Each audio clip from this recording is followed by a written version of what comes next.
ETV అభిరుచి ప్రేక్షక మహాశయులందరికీ శ్రీరామ నవమి శుభాకాంక్షలు చెప్పుకుంటూ మరి ఈరోజు వంట స్టార్ట్ చేసేద్దామా. శ్రీరామ నవమి అనేసరికి కూడా గుడి దగ్గరికి వెళ్ళి ఆ రోజు ఆ గుళ్ళో చేసిన పానకం తాగుతూ ఉంటే దాని మజానే వేరు. అయితే దానికోసం బెల్లం కూడా రకరకాలుగా వాడుతూ ఉంటారు. కొంచెం నల్లగా ఉన్న బెల్లం వాడుతూ ఉంటారు. మరి దాంట్లో బాగా నాకు టేస్ట్ అనిపించేది ఏంటంటే ఆ మిరియాలు అలాగే యాలకుల పొడి కొంచెం వేసుకొని చేసే ఆ పానకం ఏంటంటే లైన్లలో నుంచొని, అంటే ఇదివరకు కూడా మీకు చెప్పాను, వెళ్ళి ఒక గ్లాస్ తాగి మళ్ళీ పరిగెత్తుకుంటూ వెళ్ళి మళ్ళీ లైన్లో నుంచి ఈరోజు పానకం చేసుకుందాం. పానకం ప్రతిసారి చేసుకుంటాం, కాకపోతే మన ఈ శ్రీరామనవమికి తప్పకుండా వడపప్పు అలాగే మనం రకరకాల పులిహోరలు దద్దోజనాలు కూడా చేసుకుంటూ ఉంటాం. కాకపోతే ఈరోజు పానకం చేసి పానకం పొద్దున్న తాగేస్తాం, తర్వాత సాయంత్రం పూట మనం గారెలు వేసి ఈ వడ పానకం అంటే వడలు వేసి దాన్ని పానకంలో ముంచి తింటే చాలా బాగుంటుంది. అయితే దాంట్లో మనం కొంచెం ట్విస్ట్గా, ఎందుకంటే మనకి పానకం తీయగా ఉంటుంది, కానీ ఆ పానకంలో కొంచెం నిమ్మరసం కానీ కొంచెం చింతపండు పులుసు కానీ వేసేసి దాంట్లో మన వడలు ముంచుకుంటే చాలా చాలా టేస్టీగా ఉంటాయి. ప్రతి పండగకి కొన్ని రుచులు ఎప్పటికీ మిగిలిపోతాయి మన జ్ఞాపకాల్లో. ఆ పండగ వస్తుందంటే 2-3 రోజుల ముందు నుంచే నా నోట్లో ఆ పానకం రుచి ఇలా తేలుతూ ఉంటుంది. మన పిల్లలకు కూడా అట్లాంటి జ్ఞాపకాలు ఉంచాలి. అందుకని ప్రతి ఇంట్లో మీరు తప్పకుండా పానకం చేయాలి. శ్రీరామనవమికి ప్రతి పండగకి ఒక్కొక్క ఫుడ్ ఉంటుంది, ఆ ఫుడ్ చేయాలి. చిన్నగా ఉన్నప్పుడు శ్రీరామనవమి పండగకి గుళ్ళో వెళ్ళిన పూజారి రాముడు పుట్టినప్పుడమ్మా రాముడు బర్త్డే అని చెప్తారు. అంటే విష్ణువు రాముడి అవతారం ఎత్తినప్పుడు తన ఆ జన్మదినాన్నే మనం శ్రీరామనవమిగా చేసుకుంటామని పిల్లలకి చెప్తారు. కొంచెం పెద్దగా అయిన తర్వాత, అంటే కొంచెం కాదు చాలా పెద్దగా అయిన తర్వాత మాత్రం పెళ్లి వయసు వచ్చినప్పుడు శ్రీరామనవమికి సీత రామ కళ్యాణం రూపంలో చెప్పుకుంటూ రాముడిలో ఉన్న అద్భుతమైన గుణాలు అందరి మగవాళ్ళకు కూడా నేర్చుకోవాలి అనే విధంగా కూడా చెప్తుంటారు. ముఖ్యంగా మన ఇంట్లో కొంచెం తాతగారు వయసు వచ్చేసి మనవడు కూడా పెళ్లి వయసుకు వచ్చినప్పుడు ఇక స్టోరీలు మనకి వినిపిస్తూ ఉంటారు. ఈ పానకం చేసుకోవడం కోసం బెల్లం.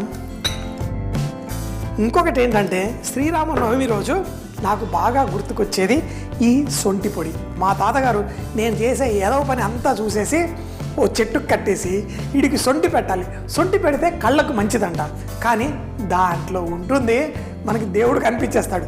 ఈ సొంటిని చక్కగా ఇలా రుద్దుతూ ఉంటే కళ్ళకు మంచిదంటే ఏంటా ఇలా రుద్దుతున్నారు అది ఇది అని చూశాను. తర్వాత దాన్ని కొంచెం తీసి చేతులు గట్టిగా పట్టి కంట్లో పెట్టేశారు. అది మండిందిరా బాబు, కోతి గంతులు వేసాను, కానీ కళ్ళకు మంచిదంటారు. కానీ అప్పటి నుంచి ఇప్పటిదాకా ఎప్పుడు పెట్టలేదు. ఎందుకంటే ఎప్పుడైనా మనం ఏదైనా కోతి వేషం ఏదైనా పని చేసినప్పుడు నాకు సొంటే గుర్తుకొస్తుంది. సో సంవత్సరానికి ఒక్కసారి కంట్లో కాదు కానీ పానకంలో మాత్రం సొంటి వేసి చక్కగా ఎంజాయ్ చేస్తాను. బెల్లంలో మన సొంటి పొడి నీళ్లు పోసేసి దీన్ని కరగనిద్దాం. ఆహాహా, చెప్పాను కదా బెల్లం పట్టి పానకం రంగు మారిపోతూ ఉంటుంది. ఇందులో ఆ సొంటి ఈ బెల్లం వేసిన వెంటనే మీకు ఆ మంచి ఆ పానకం సువాసన మీకు వచ్చేస్తూ ఉంటుంది. దీన్ని చక్కగా కరగనిద్దాం. కానీ దీంట్లో అసలు రుచి మనం మిరియాలతోటి, మిరియాలు అలాగే యాలకులు రెండింటిని మనం రోట్లో వేసుకుందాం. కావలసిన దానికి అలాగే కొంచెం యాలకులు వేసి దీన్ని కూడా మన పానకం చేసుకోవడానికి మంచిగా దంచి పొడి చేసి వేసుకుందాం. ఈరోజు మనం చేసేది కేవలం పానకం కాదు, వడలు చేసుకుంటున్నాం. ఆ వడపిండి కూడా మన ఇంట్లో ఎప్పుడు మీరు వడపిండి చేసుకుంటారు కదా, అది చేసుకున్నప్పుడు గ్రైండర్లో మన ఇంట్లో మిక్సీలో చేసినప్పుడు అయితే దాన్ని లైట్గా చేత్తో కొట్టాలి. దాంట్లో గాలి నిండినప్పుడు పిండి చూడడానికి కొంచెం తెల్లగా ఉంటుంది, వడలు వేస్తే లైట్గా ఉంటాయి. వడలు వేసుకుందాం, కొంచెం పానకంతో చేసుకుందాం, మరికొన్ని పెరుగు వడ కూడా చేసుకుందాం. పండగ పిల్లలు ఎంతో ఇష్టంగా తింటారు. అందులో సెలవులు ఉందనుకోండి పిల్లలు వెళ్ళి బాగా ఆడి అలసిపోతారు కూడా. సో ఒకసారి ఈ పానకం వడ పెట్టండి. రాత్రి పూట డిన్నర్తో పాటు మనం పెరుగు వడ కూడా పెట్టుకోవచ్చు. అంతేకాదు ఎక్కువ వడలు వేసుకుంటే మరుసటి రోజు బ్రేక్ఫాస్ట్లో పెరుగు వడ పెట్టినా చాలా ఇష్టం. ఆ పెరుగు వడ పైన కొంచెం అంత బూందీ వేసుకున్నాం అనుకోండి, దాని రుచి ఎంత బాగుంటుంది.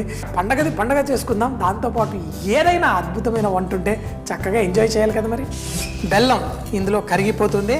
అయితే బెల్లంలో కూడా రకాలు ఉంటాయని చెప్పాను కదా. నలుపు రంగు మనకి ఆ నల్లగా డార్క్గా ఉన్న బెల్లంలో వస్తుంది. మరొకటి ఏంటంటే బెల్లంలో తయారు చేసేటప్పుడే కొంచెం ఉప్పు కూడా ఉంటుంది కాబట్టి మన పానకం భలే టేస్టీగా ఉంటుంది. లేకపోతే తీయటిగా ఉందనుకోండి, చిటికెడంత లైట్గా ఉప్పు వేసుకున్నా బాగుంటుంది. మన మిరియాలు, మన యాలకుల పొడి రెడీ. దాన్ని కూడా ఇప్పుడు దీన్ని ఇందులో వేసాను కదా, ఇప్పుడు చూడండి ఈ బెల్లం, ఆ మిరియాలు, యాలకులు, సొంటి మంచిగా మన పానకం రెడీ అయిపోయింది. కానీ ఈ పానకంని మనం వడలో వేసుకుంటున్నాం కాబట్టి వడలు కూడా రెడీ చేసేసుకుందాం. ఇంకొకటి, మనం వడలో వేస్తాం కాబట్టి ఇందులో చింతపండు పులుసు కూడా అందులో పోసేసుకుంటే మనకి ఆ టేస్ట్ చాలా బాగుంటుంది. సో పానకం రెడీ ఉంది, దాంట్లో మనం చింతపండు పులుసు తర్వాత వేసుకుందాం. పానకంలో వేసే వడలకి మనం కొంచెం మన బాదాం పప్పు, జీడిపప్పు, అలాగే పిస్తా, మనకి నచ్చిన పప్పులు ఏవి కావాలంటే అవి వేసుకోండి. మనం దీన్ని చక్కగా కలిపేసి వడలు కూడా వేసేసుకుందాం. వడలు పెద్దగా కాకుండా చిట్టి వడలు వేసుకుంటే బ్రహ్మాండంగా ఉంటుంది. దీన్ని చక్కగా కలిపేసుకుందాం. చూడండి, వడపిండి కరెక్ట్గా ఉంది అని ఎలా తెలుస్తుంది? ఈ పిండి తీసుకొని మనం నీళ్ళల్లో ఇలా వేస్తే అది పైకి బుడుక్కున వచ్చేయాలి, పైన తేలాలి. అప్పుడు మన వడలు పర్ఫెక్ట్. వడలు వేసేటప్పుడు మాత్రం రకరకాల టెక్నిక్స్ ఉంటాయి. మనం చేత్తో భయం లేకుండా చక్కగా ఇలా చిట్టి చిట్టి వడలు వేసుకోవచ్చు. దాంట్లో ఈ విధంగా చక్కగా చేసేసి వేసుకోండి. పిండి పలసగా ఉంది అయినా పర్లేదు, ఈ విధంగా మనం వేసేసుకుందాం. చిన్న చిల్లు పెట్టడం వల్ల లోపల ఎక్కడా పచ్చిగా లేకుండా చక్కగా ఫ్రై అయిపోతుంది. ఎప్పటికప్పుడు మంచిగా వడపిండి రుబ్బి వేసుకుంటే బాగుంటుంది. చాలాసార్లు అంటే ఈరోజు గ్రైండ్ చేసింది నెక్స్ట్ డే వేసామనుకోండి, రంగు తొందరగా వచ్చేస్తుంది. ఇంకోటి ఏంటంటే లోపల మనకి కరెక్ట్గా కుక్కు కూడా కాదు.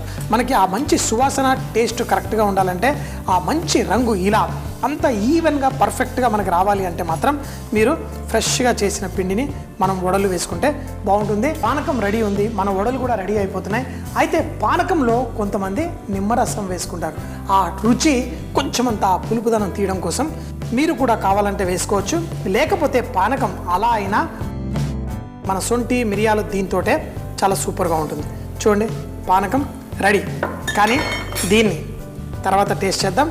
అయితే ఈరోజు నేను పానకం వడలు చేస్తున్నాను, అందుకని ఇందులో చింతపండు పులుసు కూడా వేసి చక్కగా కలుపుకుంటే మనకి ఆ మంచి టేస్ట్ దీంట్లో వచ్చేస్తుంది.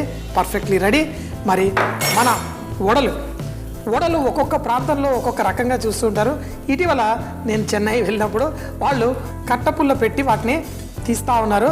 సో అంత పర్ఫెక్ట్గా తీయడం నాకైతే రాదు, కానీ ఈ వడల్ని ఈ విధంగా అయితే మనం వడలు చక్కగా చూడండి ఇలా తీసి దాంట్లో ఎక్స్ట్రా నూనె ఏమీ లేకుండా అంతా అయిన తర్వాత మన పెరుగు వడలు కానీ వేరే వడల్లో కానీ వేసేసుకోవచ్చు. చూడండి, పర్ఫెక్ట్. మన వడలు కూడా రెడీ. ఈ వడల్ని ఈ పానకంలో చేసుకొని తిందాం. వడళ్ళు ఎన్నో రకాలుగా చేసుకుంటుంటారు. దహి బల్లా అని నార్త్ ఇండియాలో చేస్తూ ఉంటారు, అది స్వీట్గా చేస్తారు. మనం పెరుగు వడలు చేసుకుంటాం, కొంచెం పుల్లగా ఉన్న పెరుగుతోటి చేసుకుంటే దానిపైన వేసే తాలింపుతోటి భలే సూపర్గా ఉంటుంది. పంచదార పాకంలో గులాబ్ జామున్ ఎలా ముంచుకొని తింటామో అలా కూడా బెల్లం పాకంతో చేసిన వడలు కూడా చాలా ఫేమస్. కానీ ఈరోజు పాకం కాదు, మనం పానకంతో మనం ఈ వడలు చేసుకోబోతున్నాం. దీంట్లో చక్కగా ఈ పానకం పోసేస్తున్నాం. అయితే టైం పడుతుంది, ఒక 10 నిమిషాలు వీటిని నాననిద్దాం. అదే కనుక మనం పెరుగు వడలో వేసేటైతే పెరుగులో డైరెక్ట్ వేయకూడదు. ఈ వడల్ని నీళ్ళల్లో కొంచెం ఉప్పు నీళ్ళల్లో ముంచి అవి నానిన తరువాత ఆ నీళ్ళని ఇలా పిండేసి అప్పుడు వేసుకోవాలి. కానీ మన పానకం వడల్లో అయితే పానకంలో డైరెక్ట్ ఇలా వేసుకోవచ్చు. కొంచెం నానిన తర్వాత వడ్డిచ్చేసుకోవడమే. పానకం రెడీ, మన పానకం వడలు కూడా రెడీ. చక్కగా నానినాయి. చక్కగా 3 వడలు వేసుకుందాం. మరి నా సైజు వేరు, నా స్టైల్ వేరు. ఆహా, మన పానకం వడలు రెడీ. దీనిపైన కొంచెం అంత కొబ్బరి తింటూ ఉంటే చాలా బాగుంటుంది. ఎందుకంటే ఇడ్లీలలో కూడా కొబ్బరి వేసుకుంటే నాకు ఇష్టం. బాదాం. ముందు మనం మన ప్లెయిన్ పానకం, దీంట్లో చింతపండు పులుసు లేదు, దీంట్లో కావాలంటే కొంచెం నిమ్మరసం వేసుకోవచ్చు. సో మరి ఇది తాగినప్పుడల్లా నా మనసులో ఆ గుడి గంటలు మోగుతాయి. సో ఇప్పుడు కూడా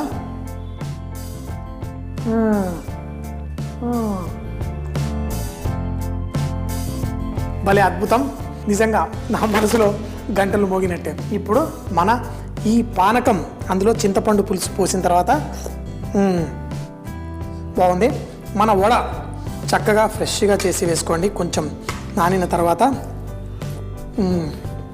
వడలో కేవలం నట్స్ వేశాను, కానీ కొంచెం అంత ఆ లైట్గా ఉప్పు కూడా మనకి ఈ తీపితో పాటు భలే మంచిగా టేస్టీగా ఉంది.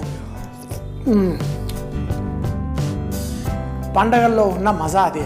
అంతేకాకుండా పండగలు వచ్చాయంటే మన ఈటీవీ అభిరుచిలో అన్ని రకరకాల స్పెషల్ వంటలు చూపిస్తూ ఉంటారు. మీకు నచ్చిన రెసిపీ తప్పకుండా ఈ శ్రీరామనవమికి చేసుకోండి. తిన్నప్పుడల్లా ఎలా ఉండాలి, సూపర్ అంటే సూపర్ అనే విధంగా జీవితాన్ని ఆస్వాదిస్తూ. పానకం వడ తయారు చేయడానికి ముందుగా ఒక బౌల్లో బెల్లం, శొంఠి పొడి, నీళ్లు పోసి చక్కగా కలుపుకోవాలి. తరువాత రోట్లో మిరియాలు, యాలకులు దంచి దాంతో పాటు వేసి కలుపుకోవాలి. మంచిగా నానబెట్టి గ్రైండ్ చేసి మినపప్పుతో వడలు తయారు చేసుకోవాలి. వీటిని ఒక బౌల్లో తీసుకొని దానిపై పానకం పోసి ఈ పానకం వడలు వడ్డించుకుంటే చాలా బాగుంటాయి. చూసేశారు కదా మరి శ్రీరామనవమి పండగ స్పెషల్. మరోసారి మీ అందరికీ పండగ శుభాకాంక్షలు. మళ్ళీ కలుద్దాం.